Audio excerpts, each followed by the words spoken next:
This is your 6 minutes to financial clarity, and today let's talk about budgeting and debt elimination, the art of taking charge of your money. It's real obvious on why this is so important, because you need to plan for yourself, and you need to plan for those who rely upon your decision-making processes to ensure that debt and the anxiety and fear that comes from it doesn't affect those great relationships.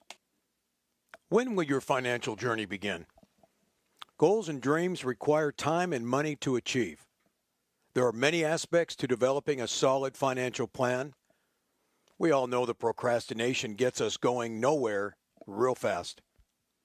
You must take control of your money and make it work for you.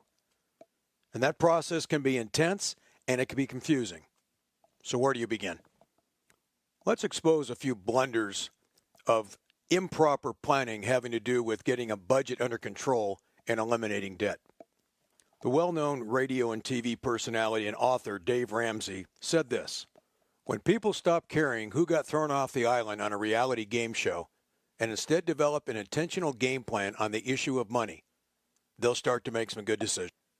Because the real components of a sound financial plan that is well-intentioned, according to what Dave Ramsey's talking about here, entails cash flow analysis, debt management, emergency funds, proper protection, which is ensuring your house, your life, your health, and importantly, your retirement.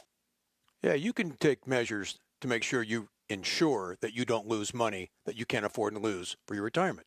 Another component is the long-term asset accumulation that you have to do in preparation for your retirement, which is taking advantage of the long-term retirement program that you have from your employer where they're matching money based on what you're putting in so that you'll get to your desired retirement lifestyle. And let's not forget about estate planning, where you have made the money in your life and you want to make sure that you're blessing those who you intend to bless in the way you want to bless them and not let the government make that decision.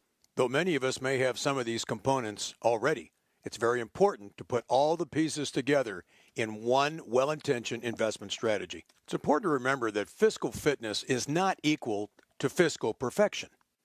Being fiscally fit is following a set of behaviors that will lead you to financial independence and a desired goal that you've set out for yourself down the road. Adjust the way you think and talk to yourself about determining your financial place in life. And always remember, your intention to be financially secure will never happen until you decide to be financially secure.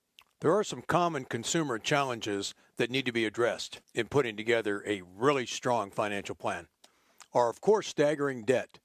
Consumer debt has more than doubled over the last 10 years, and it continues to increase at 6% per year. Unfortunately, we have poor savings habits in this country. Americans tend to save less even as they earn more. In fact, in 2011, personal savings was actually negative.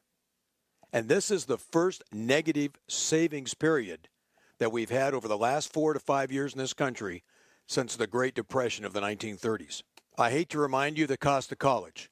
The average cost to attend a 4-year private school in 2012 increased 5.7% and is now more than $35,000 a year.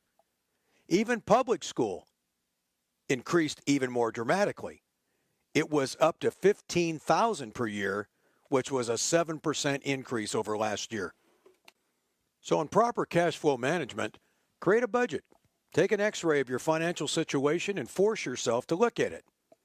If you receive a sizable tax refund, consider having your tax preparer adjust your W-2 withholding allowances so that you bring home more money rather than waiting to get a refund check the following year.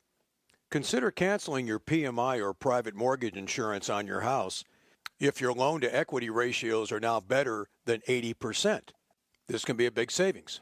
Consider refinancing your non-deductible debt into deductible debt. Take those high-interest credit cards and auto loans, and if you have the budget and you have the equity in your property with the low interest rate environment we have now, refinance your home if your budget allows it and pay down the high interest rate debt.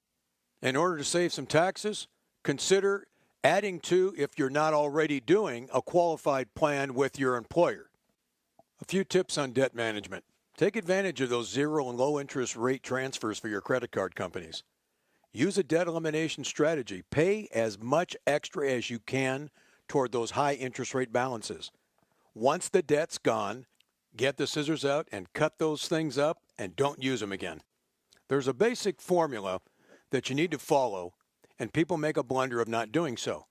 It looks like this. Out of the 100% of your money, take 10% of it, pay yourself first. Put the money into savings. Put the money into emergency account. Put it into your long-term retirement program at work where your employer is matching some of it. Take 20% of it and pay down whatever debt you have. You should have 70% left to live on it. You've got to stay within this parameter. And don't make the mistake when you're doing your tax planning of getting a large tax refund each year, but you're getting it 16 months after the time that you filed your return. You're not getting any interest in the IRS or the state. It's not a gift or a bonus. Plain and simple, you're overpaying your taxes, and you need the help of a tax preparer to make sure you withhold properly so you can take care of your bills now. And one last critical observation.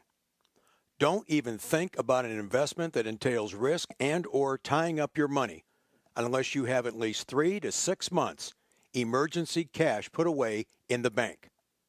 We hope you enjoyed this 6 minutes to financial clarity, and we hope you look forward to our next time together.